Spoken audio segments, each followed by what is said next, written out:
House, Aaron Schock of Illinois. The gentleman from Illinois is recognized for 1 minute. Thank you, Mr. Speaker. I had the privilege yesterday of traveling with the President to my hometown of Peoria, Illinois, to visit a company that's made the news recently, Caterpillar Corporation. And during that speech, the President had me stand up in front of the hundreds of my constituents and Caterpillar workers and urged them to call on me to support this bill and asked them to approach me after his speech to put pressure on me to vote for this bill.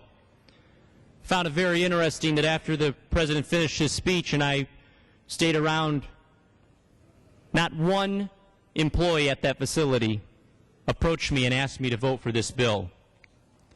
In fact, I have received over 1,400 phone calls, emails, and letters from Caterpillar employees alone asking me to oppose this legislation. Why?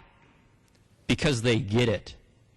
They know that this bill is not stimulus. They know that this bill will not do anything to create long-term sustained economic growth.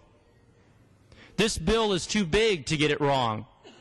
I hail from a district that once had Everett Dirksen, who is famous for a billion here, a billion there. Additional seconds. The gentleman is recognized for 1 minute. 30 seconds. Everett Dirksen once said a billion here, a billion there. Unfortunately, ladies and gentlemen, we're now a trillion here, a trillion there.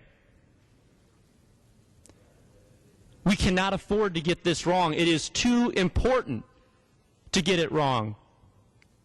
My district also had a man by the name of Abraham Lincoln who served in this seat for 2 years. We celebrated his 200th birthday yesterday. I'm reminded of his quote, "What kills a skunk is the publicity it brings itself." Perhaps that is the haste by which this bill is being brought forward. I urge a no vote.